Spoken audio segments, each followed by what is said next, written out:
खुलुमबाय स्टुडियोआव आं उदांस्रि मुसाहारि कक्राझार जिल्लायाव डेमनस्ट्रेशन सकबल गेलेनाय दिन्थिफुंदों अल आसाम सकबल एसोसिएशनआ डेमनस्ट्रेशन सकबल गेलेनाय हाबाफारि लादों नंगौ कक्राझार जिल्ला दलजरायाव आसाम अलिम्पिक एसोसिएशननि माखासे हानजानि नुजाथिनायाव डेमनस्ट्रेशन सकबल गेलेनाय दिन्थिफुंदों बे डेमनस्ट्रेशन सकबल गेलेनाय दिन्थिफुंनायाव कक्राझार जिल्ला हानजा आरो आसाम हानजानि गेजेराव गेलेना दिन्थिफुंदों बे हाबाफारियाव बाहागो लायो हादरारि खख गेलेगिरि आरो स्टेटनि खख रिफारि जुरिदास बरा हादरारि काबादि गेलेगिरि आरो आसामनि सनानि मेडेल मोनगिरि लोगोसे आइजोफोरनि आसामनि गिबिसिन हानजायाव बाहागो लागिरि अलका चौधुरी देखा हादरारि काबादि गेलेगिरि आरो आसामनि सिलभार मेडेल मोनगिरि लोगोसे आइजोफोरनि आसामनि नैथि हानजायाव बाहागो लागिरि गंगा बर खुदी डिस्ट्रिक्ट खख गेलेगिरि आरो स्टेटनि खख रिफारि तृष्णा कलिता आरो अल आसाम सकबल एसोसिएशननि गाहाय नेहाथारि अशोक गयारिया बे हाबाफारियाव बाहागो लायो जेहेतु दिनै नुखाबाय जोंनि गेजेराव गोबां माने मेडेलिस्ट प्लेयारफोर फैदों सोरबा काबादि सोरबा खख बिथांमोना जोंजों कन्टेक्ट खालामबाय थादोंमोन आरो गोबां अलिम्पिकनिबो माखासे मेम्बारफोर फैनो दङमोन बिथांमोना माखासे उसुबिदानि थाखाय फैथ'नो हायाखिसै गोदो गुबुन गुबुन जायगाफ्राव इभेन्ट जाबाय थादों होननाय खोनादों थ' दिनै बिथांमोना नायनानै जों जिहेतु मोनसे सिन्था खालामबाय थादों जे दिनै सकबलखौ क'क्राझारल' नङा अकल जोंनि बिटिआर बड'लेण्डआवल' नङा जिहेतु जों बेखौ सारा आसामावनो बोरै जोङो गोसार होनानै जों बे गेमखौ बयनिबो नोजोराव जाहाथे मोजां मोनसे इभेन्ट खालामनो हायो बे उद्देश्यआ जोंहा दंखायोमोन आरो बिनिखायनो बिथांमोनखौ जों लिंहरदों आरो बिथांमोनखौ जोङो बिथांमोना खोब मोजां मोनदों आरो बिथांमोना फैनानै निस्सय बिथांमोनाबो जोंखौ हेफाजाब खालामनायनि खोथा बुंदों आरो बिथांमोना मोनफ्रोमबो आसामाव जिहेतु जोंखौ दा डेम' बिथांमोना मोनफ्रोमबो डिस्ट्रिक्टआव जि जायगाफ्राव जों डिस्ट्रिक्ट बानायाखै दाबो एप्लिकेसन हराखै बे जायगाफ्राव बिथांमोना जोंखौ सहाय खालामनायनि खोथा आरो बेहाय जोङो मोनफ्रोमबो जिल्लायाव एप्लिकेसन खालामगोन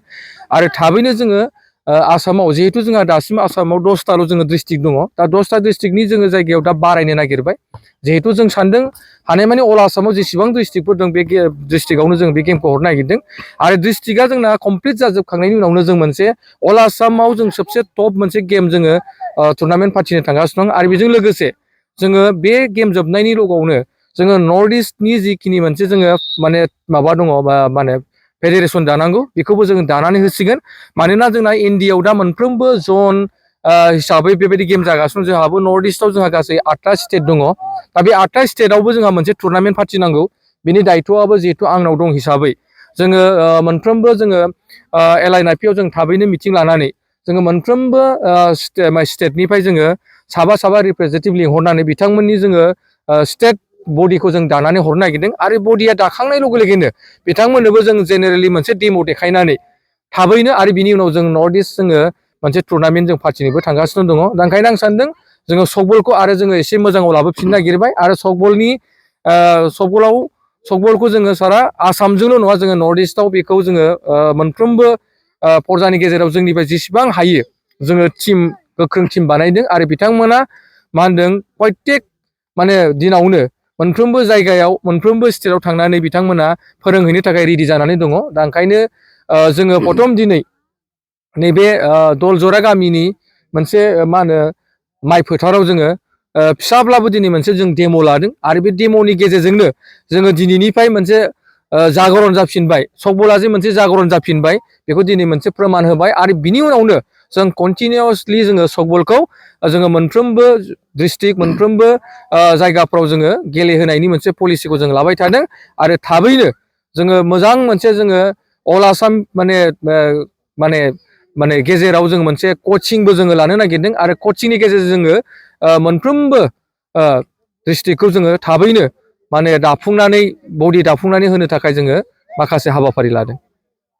अल इन्डिया हिसाबै दा आसामनि सकबल टीमा मा पजिशनाव दं दिनै अल इन्डिया बेसिसाव जोङो साब जुनियराव जों सबसे टप नाम्बार 1आव दङ आरो जोङो चेम्पियननि खेथ्रआव जोङो माने सिनियरनि खेथ्रआव जाहैबाय जोंहा अमेना सबसे टपआव दङ बिनिफ्राय जोंहा मेन्सआ जोङो हौवासाफ्रा जोङो सेकेन्ड पजिशनावसो दङ दासिमबो जोङो फार्स्ट पजिशन लानो हायाखै जिहेतु दासिमबो जोङो आसामा चेम्पियन जानो हायाखै मानोना पान्जाबा बिराद स्ट्रं जोङो सानदों एबार नेक्स्टआव जोङो मोनफ्रोमबो आसामनिफ्राय जुदि मोजां टेलेन्ट प्लेयारफोर मोनोब्ला जों फैगोन समाव पान्जाबखौ फेजेननानै जों सबसे टप जोंना जास्ट हौवासाफोरल'सै जों फेजेननो गथे जोङो दिनै मोनफ्रोमबो इभेन्टआवनो जों साब जुनियरानो जा वमेन चेम्पियनानो जा सिनियर जों मोनफ्रोमबो बिथिङाव जों चेम्पियन खालामनो हायो नाथाय जोङो हौवाफोरखौ मारै चेम्पियनशिप खालामनो हागोन हौवाफोरखौ जों सबसे दिनै इन्डियानि गेजेराव सबसे टप जोङो आसाम हिसाबै जोङो खालामनो हागोन बिनि थाखायबो जोङो जुजिबाय थादों जायफोरा सफ्टबल गेलेनो गोसो बिथांमोनहा माबायदि जगाजगनि थाखाय गेजेरजों नोंथांमोनजों जगाजग खालामो बिथांमोना सफ्टबल गेलेनोबा जोंनि माखासे बे टेकनिकेल पार्टफोर दङ बिथांमोना जोंखौ खबर खालामनो हागोन आरो बिथांमोना फैयोब्ला जों बिथांमोनखौ फ्रि कचिं होनाय जागोन जों बिथांमोननिफ्राय थाइसेबो फैसाबो जोंनो नाङा बिथाङा जुदि जोंनि सफ्टबलखौ जुदि सोलोंनो इस्सा दङब्ला उत्सुक दङब्ला आरो बबेबा स्कुलफोरा जुदि सफ्टबलखौ जुदि बेबायदि माने लांहोनानै फरायसाफोरखौ गेलेहोनो सानदोंब्ला जोंनिफ्राय टिम थांनो थाखाय रेडि आरो जोंनो जास्ट बिथांमोना जानाय आरो थांनाय फैनायनिखौल' जोंनो होनांगौ जोंनो एक्सट्रा फैसा नाङा बिथांमोननो जोंनो गारि भारानि बेब'स्थाखौल' खालामना हरनांगौ आरो जोङो जेसेबां दिन बेहाय फोरोंनांगौ सप्तासे 10 दिन जों फोरोंनानै होबोगोन आरो बिनि थाखायबो बिथांमोना जोंखौ कन्टेक्ट खालामबानो जागोन बेनिखायनो नोंथांमोननि बे मिडियानि माध्यमजों जायफ्रा दिनै सफ्टबलखौ डिस्ट्रिक्ट हिसाबै एप्लिकेसन लानो गोसो दङ बिथांमोना इमिडियेटलि आंखौ कन्टेक्ट खालाय आरो बिथांमोननो जोङो मा होनदों कमिटिजों मोनसे फर्म खालामनानै होगोन दाना होगोन आरो बेनि गेजेरजों बिथांमोननो जों माबायदि प्लेयार प्रडाक्सन खालामनांगौ बिनि सायावबो जों बिथांमोनखौ फोरोंनाय जागोन आरो प्रथमे আমাৰ বিটেডি বুলি ক'ব লাগিব ন বড়োলেণ্ডলৈ বহুত বহুত ধন্যবাদ আৰু গয়াৰী ছাৰলৈ মোৰ ধন্যবাদ আৰু জুৰি আৰু মোৰ সংগী আছে গংগা আৰু ভাল লাগিছে আজি প্ৰথম দেখিছোঁহি একচুৱেলি আমি কাবাডীৰহে আছিলোঁ এই খেলখন দেখি খুব ভাল লাগিছে ডেমো চাই আছোঁ এতিয়া এইখিনি চাই আমি যিহেতুকে আমি এতিয়া অসমত আমি প্ৰত্যেকখন জিলাতে গৈ যাতে আমি সেই প্ৰচাৰ কৰিব পাৰোঁ তাৰ বাবে আমি আজি আমাক মাতিছে ইয়ালৈ ডেমোখিনি চাই জুৰি বাইদেউ আছে আমি ডিষ্ট্ৰিক্ট গৈ আমি আৰু যিমানখিনি আমি আগবঢ়াই নিব পাৰোঁ সেইটোলৈ আমি অপ্ৰাণ চেষ্টা কৰিম আৰু ভাবিছোঁ সুন্দৰ সকলোৱে আগুৱালি ল'ব ল'ৰা ছোৱালী আৰু ভৱিষ্যত কামনা কৰিছোঁ আৰু বিশেষকৈ মই কাবাডীৰ হৈ অলৰেডি মোৰ পৰিচয়টো দিলে আৰু ক'বলগীয়া একো নাই সেইখিনিয়ে মোৰ আজিলৈ থেংক ইউ ধন্যবাদ আমি অসমৰ কামৰূপৰ হয় আমি নিজে খেলোঁ এটা নেশ্যনেল প্লেয়াৰ হয় মই খ'খ'ৰ আছিলোঁ আৰু এতিয়া খেলৰ লগত জড়িত হৈছোঁ ফেডাৰেশ্যনত আছোঁ আমি টেকনিচিয়ান হিচাপত আছোঁ আমি এই খেলৰ বিষয়ে শুনি পেলাই আমি অসমত যিকেইখন ডিষ্ট্ৰিক্টত এই প্ৰচাৰটো নাই এই চকবলটো খুব সুন্দৰ খেল এখন আমি ডেমো আজি চালোঁ ডেমো চাই ভাবিলোঁ যে কোনো ধৰণৰ ইঞ্জুৰি নোহোৱা এখন খুব সুন্দৰ টেকনিকেল খেল গতিকে এই খেলখনৰ আমি অলৰেডি কম্পিটিশ্যনটো হৈছে মেডেল পাইছে আমি গম পালোঁ যিখিনি ডিষ্ট্ৰিক্টত আমাৰ এতিয়া প্ৰচাৰ নাই সেই প্ৰচাৰ প্ৰসাৰ কৰাৰ কাৰণে আমি ডেমোখিনি চাই পেলাই যাতে প্ৰত্যেকখন ডিষ্ট্ৰিক্টত যিকেইখন ডিষ্ট্ৰিক্টৰ লগত আমি ইনক্লুডেড নাই সেই ডিষ্ট্ৰিক্টখনলৈকে গৈ পেলাই এই খেলাখন সেই তাত খেলুৱৈ আমি নতুন খেলুৱৈ ওলাই পেলাই যাতে এই খেলখনৰ এটা জৰি কৰি পেলাই অসমৰ হয় আকৌ আমি অলিম্পিকলৈকে পদাৰ্পণ কৰিব পাৰোঁ সেইটোত আমাৰ ইণ্ডিয়া গভৰ্ণমেণ্টৰ পৰা যাতে আমি ইণ্ডিয়াৰ টীম এটা বনাই অলিম্পিক পদাৰ্পণ কৰিব পাৰোঁ তাৰলৈকে লক্ষ্য কৰি মই ক্ৰীড়া ভাৰতীৰ ফালৰ পৰা ডিষ্ট্ৰিক্টৰ মই এজন ভাইচ প্ৰেছিডেণ্ট তো সেই হিচাপতো আছোঁ আৰু খেলুৱৈ হিচাপতো SLCৰ লগতো জড়িত হৈ আছোঁ গতিকে এই খেলখনৰ যাতে গোটেই দিশটো চাই পেলাই আমি খুব সুন্দৰভাৱে আমি এই ডিষ্ট্ৰিক্টে তাক আমি লৈ পেলাই খেলৰ টীমখিনি আমি উলিয়াব পাৰোঁ খেলুৱৈখিনি ওলাব পাৰোঁ সেইটোৱে আমাৰ মেইন প্ৰধান কাম আৰু তাৰ বাবে আমি আজি বিটিটি আহি পেলাই মেমৰি ছাৰৰ ইয়াতে আহি উপস্থিত হৈছোঁ আৰু আহিয়ে খুব ভাল লাগিছে তেওঁলোকৰ যিটো আপ্যায়ন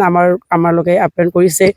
আমাক যিখিনি তেওঁ মৰম আদৰ দিছে খুবেই ভাল লাগিছে যিটো ভৱিষ্যবাণী আমাৰলোকে ৰাখিছে সেইখিনিও মানে আমি আপ্যায়িত সাংঘাতিক মানে আপ্যায়ন হৈছোঁ তেখেতৰ যিটো আমাৰ প্ৰতি তেখেতৰ শ্ৰদ্ধা আৰু আমিও তেখেতক শ্ৰদ্ধা নিবিৰিছোঁ যে এই খেলৰ লগত যদি এই খেলুৱৈখিনিক তেওঁ আগুৱাই নিয়াৰ কাৰণে আমাৰ লগত জড়িত হৈ এই ডেমোখন দিছে আৰু ডেমোখন দিয়াৰ যিটো গুৰুত্বপূৰ্ণ বিষয় সেই বিষয়টো যাতে আমি অন্য ডিষ্ট্ৰিক্টলৈকে প্ৰচাৰ কৰিব পাৰোঁ সেইখিনি আমাৰ মেইন উদ্দেশ্য সেইটো লৈ আহিছোঁ খুবেই ভাল লাগিছে যিহেতুকে এটা ইনজুৰ নোহোৱাকৈ এখন খেলুৱৈৰ যিটো আমাৰ সুলভ মন সাংঘাতিক বহল মন খেলুৱৈবিলাকৰ গতিকে সেই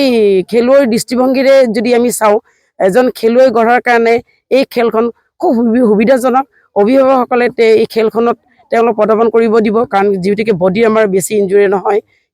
আৰু খেলৰ যিটো টেকনিকেলি যিটো স্পীড, যিটো আমি 3 ছেকশ্যন ক'লে মানে 3বাৰ আপোনাৰ এইটো পাছ কৰিব পাৰি, 3 ছেকেণ্ড মাত্ৰ হাতত ৰাখিব পাৰি বলটো। গতিকে এটা খুব টেকনিকেলি খেল, এটা কম সময়ৰ ভিতৰত এজন খেলুৱৈ যিটো বডি স্পীডনেছ, সেই স্পীডনেছটো দেখিব তাতে। গতিকে সেই স্পীডনেছটো আনিব লগা হ'লে এজন খেলুৱৈ নিজকে মেইনটেইন কৰি ৰাখিব লাগিব। আৰু যেতিয়া আমি আমাৰ বডিটোৰ লগত মেণ্টেলিটি আমাৰ গোটেইখিনি আপোনাৰ এটা সুন্দৰ পৰিৱেশ থাকিব, সুন্দৰ নাগৰিক গঢ়িব। গতিকে সেই সুন্দৰ নাগৰিক হ'লে দেশখনৰ উন্নতি হ'ব, সেইটো আমি দেখি পালোঁ খেলখনৰ ক্ষেত্ৰত। গতিকে খুব উৎসাহিত, আৰু খেলখনৰ বিষয়ে জানি খেলৰ যিটো মানে টেকনিকেলি সেই টেকনিকেলিটো গম পাই আমি খুবেই ভাল লাগিছে। আৰু যথা সময়ত আমি ভাবিছোঁ আগন্তুক সময়ত এই খেলটো প্ৰচাৰ প্ৰসাৰ কৰি আমি খুব সুন্দৰ সুন্দৰ খেলুৱৈ আমি গঢ়িম বুলি আমি প্ৰতিশ্ৰুতিবদ্ধ। আৰু বাইদেউ আহিছে, তেখেত অলকা চৌধুৰী, তেখেত আমাৰ প্ৰথম অসমৰ কাবাডীৰ গ'ল্ড মেডেলিষ্ট মহিলা প্ৰথম। গতিকে তেখেতে ইমান দিনে মানে খেলৰ লগত যদিও খেলখিনি চাই, সেই টিভিৰ লগত বা ফিল্ডত তেওঁ নিজে জড়িত হোৱা নাছিলে।